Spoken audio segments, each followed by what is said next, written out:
Pourquoi une collectivité devrait se faire assister par un cabinet d'avocats lors de l'exécution d'une concession? C'est un sujet important puisque l'on voit de plus en plus de collectivités qui se retrouvent confrontées à un concessionnaire qui n'exécute pas correctement ses prestations et donc elles ne savent pas ce qu'elles peuvent mettre en place pour remettre entre guillemets le concessionnaire dans le droit chemin. Une concession, c'est un outil juridique, un contrat, qui permet aujourd'hui soit de faire réaliser un ouvrage et de l'exploiter, soit de réaliser un service d'intérêt général, soit de réaliser un service public par le biais d'un prestataire que l'on appelle donc ce concessionnaire.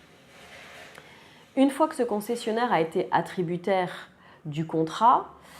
il gère effectivement ce contrat a ses risques et périls et l'administration a tendance à se mettre en arrière-plan de ce contrat. Or, il est fondamental que l'administration puisse contrôler la bonne exécution de ses prestations par ce concessionnaire. Pour ce faire, elle a l'outil le plus classique entre ses mains qui est le rapport annuel que donc, comme son nom l'indique, le concessionnaire lui délivre chaque année afin de présenter ses chiffres et la qualité d'exécution de ses prestations. Ce rapport doit être analysé avec attention et l'administration, si elle a des interrogations ou si elle estime ce rapport incomplet, est tout à fait en capacité de pouvoir lui demander des précisions. Un cabinet d'avocats peut donc vous assister dans l'analyse de ce rapport annuel avec éventuellement un cabinet comptable et d'expertise financière pour vous rendre un audit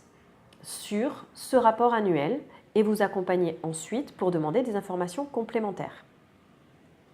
L'administration, en dehors de ce rapport, peut aussi auditer son concessionnaire sur site, éventuellement, et sur pièce. Elle peut demander toute communication de documents qu'elle juge utile à la bonne information de l'exécution du contrat. En dehors de ces éléments, elle a des pouvoirs permettant de remettre, comme je le disais en introduction, le concessionnaire dans le droit chemin, à savoir qu'elle peut lui infliger des sanctions, mais après avoir constaté qu'il y a une irrégularité dans l'exécution du contrat. Ces sanctions sont la plupart du temps des pénalités, mais encore faut-il qu'elles aient été prévues au départ dans le contrat. Il y a aussi la possibilité de mettre en demeure le cocontractant de respecter ses obligations, et au-delà d'un certain délai, si le cocontractant ne respecte pas ses obligations ou ses engagements, on peut mettre en régie le contrat ou bien carrément procéder à une résiliation pour faute de ce contrat. Évidemment, toutes ces procédures sont compliquées et demandent une certaine pédagogie auprès du cocontractant puisque les concessions sont souvent des contrats longs et qu'il ne faut pas braquer son concessionnaire qui doit être vu comme un partenaire et non comme une partie adverse.